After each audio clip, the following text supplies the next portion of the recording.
Welcome, I'm Lana, and today we are talking financial goals for 2022. First, I'm going to share a few things to think about while you are setting your goals for 2022, and then I'm going to share some of our goals that we are going to be working on this year with our money. On this channel, I work to simplify money and home. If that's content that you need in your life, please hit that subscribe button so that you don't miss any of my future uploads. And with that, let's get right into it. First up, I'm seeing if my money goals can be SMART goals. You may have heard of SMART goals. It's an acronym. Each letter stands for something. It stands for specific, measurable, attainable, realistic, and time-bound. So the specific means that you're saying, I'm going to put $5,000 in my emergency fund.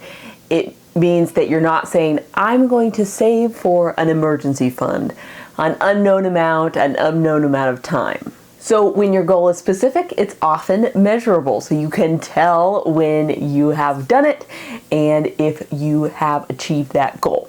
The attainable and realistic are kind of the same thing.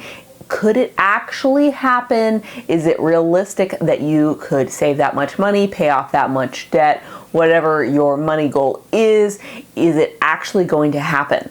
While I'm thinking about this, I want to do smaller goals and actually accomplish them than have the fantasy goals that never get done. It would almost be easier to make a fantasy goal that is way too big to actually happen, because then you can give yourself a break when you don't accomplish it because it wasn't realistic at all.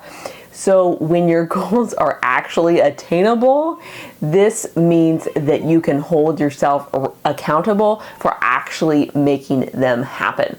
So don't have a fantasy goal, have a realistic goal that you can actually accomplish. And make your goal time bound. So there's a deadline on this so it'll actually happen. And I love the year timeline. So that's kind of what I'm thinking. What are we doing this year and what are we going to accomplish this year that will move us financially forward? The first thing I'm thinking about while I'm making my yearly financial goals is debt. Do I have any debt, and what is my plan for paying that off? This may be your only financial goal this year if you have debt, especially if you want to make a huge dent in your debt or even perhaps pay off all your consumer debt this year.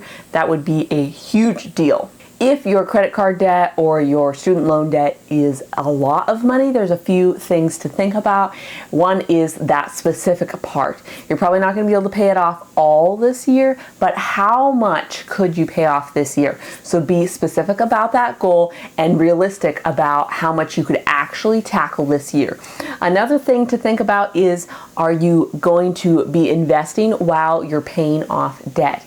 Check out One Big Happy Life. They definitely prescribe to the idea that you don't have to have all your student loans paid off to start investing in your future. So if you're looking for that balanced approach of what would it be like to be paying off debt and also investing at the same time, check out One Big Happy Life. Dave Ramsey definitely subscribes to the idea that you should pay off all your debt without thinking about investing first at all, so you can get the debt out of the way really fast.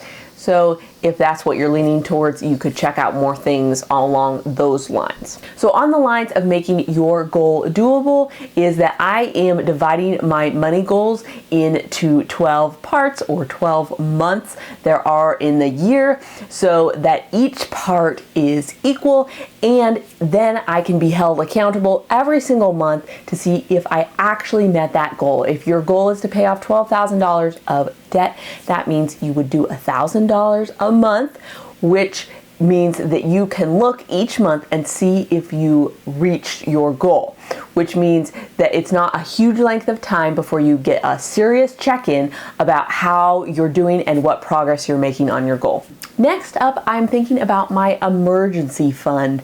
If you followed the Dave Ramsey 10 baby steps, you would have saved $1,000 for your mini emergency fund at the beginning, which is like absolutely nothing and might not even cover most emergencies, but anyway, and then you paid off your debt. Now it's time to be thinking about a bigger emergency fund. So you paid off your debt, now it's time to think about what your emergency fund should look like and start saving for that in cash or, in a bank account. If you've already had a large emergency fund, you might be thinking about, do I need to replenish my emergency fund, or do I need to up the amount of money that is in my emergency fund? Perhaps our monthly expenses are more, or perhaps we would like to go from 3 months of emergency fund to 6 months of emergency fund, or whatever it is. So I'm thinking about that next. Another great money goal for 2022 would be to notice your expenses. I do not like to be surprised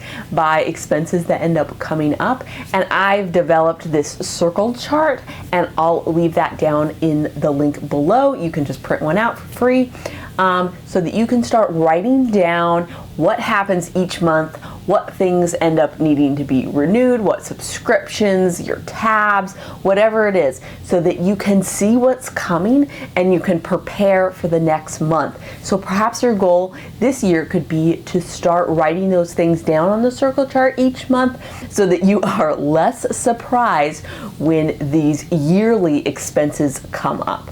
This is one of my favorite money goals, and that would be a learning goal, a watching goal, a reading goal. I love to read books about money and just in general, but I especially love books about money, and I also enjoy watching YouTube videos about money. So maybe your goal this year is to learn something specific about money. Maybe you want to learn about credit cards. Maybe you want to learn about the FIRE movement. Maybe you want to learn about index fund investing or something like that. So you could make your specific goal, I'm going to read 6 books about money this year, or I am going to learn about this subject and I'm going to talk about it with my spouse or something. So this is a money goal that doesn't involve making more money or spending less money, but this really has changed my life. The books that we have gotten to read, my husband likes to listen to them on Audible and I like to read them, so we end up buying them twice, which is kind of a pain, but we read books together and we have learned so much, and it has totally changed our perspective on money and what we are going to do with our money. Another great thing to do to learn is to listen to podcasts. The Bigger Pockets podcast is a great investing podcast. If you're interested in that, go check that out if you want to learn about money in that way. Next up, I'm sharing some of our financial goals for 2022.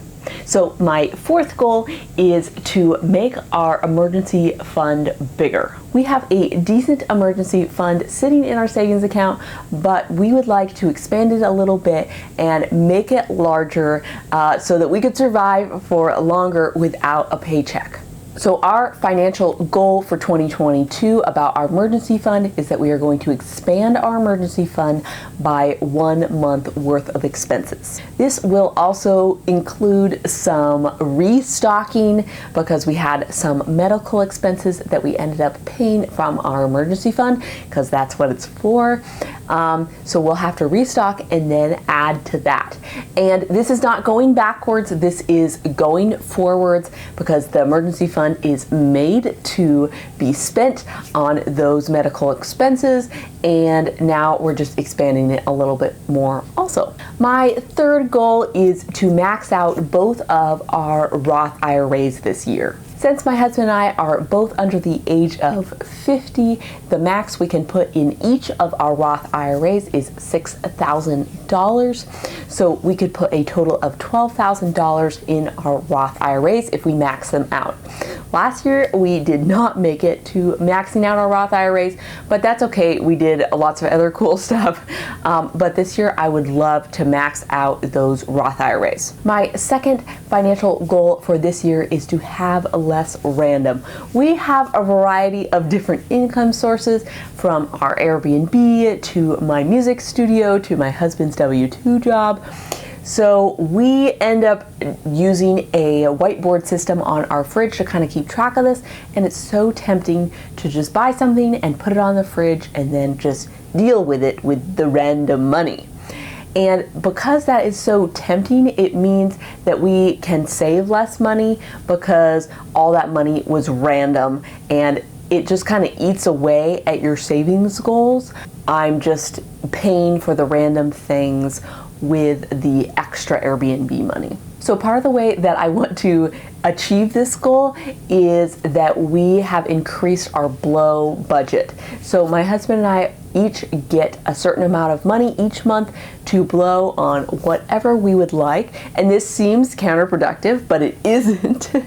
So now we have more blow money, which means we are more willing to cover those random fun expenses or those things that come up, or I paid for the fabric for this dress that I made with my blow money. And because we had quite a bit of blow money and I still got to do other fun things with my blow money, I didn't feel deprived from that. And it means that we were keeping those random expenses from being paid for out of the studio budget or the Airbnb budget.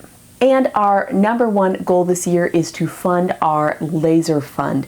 You may not have heard of one of these. If you want to learn more about what this laser fund is and what it does and all the details about that, go check out Doug Andrews' Three-Dimensional Wealth. He has a YouTube channel. He's also written some books about this. So we spent all last year setting this up and applying for this policy. Often people fund it in a big chunk if they have a big chunk of cash, but we are funding it monthly in increments. Everybody will have a different amount based on what your needs are. So if you set up one for yourself, it could be, as little as $500 a month, or, it could be a lot more than that. So very adjustable to what your life is like.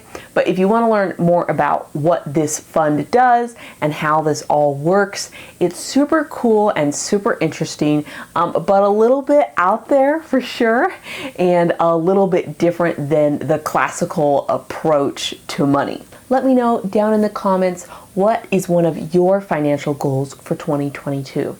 Please hit that like button so that YouTube knows that this video is a good one.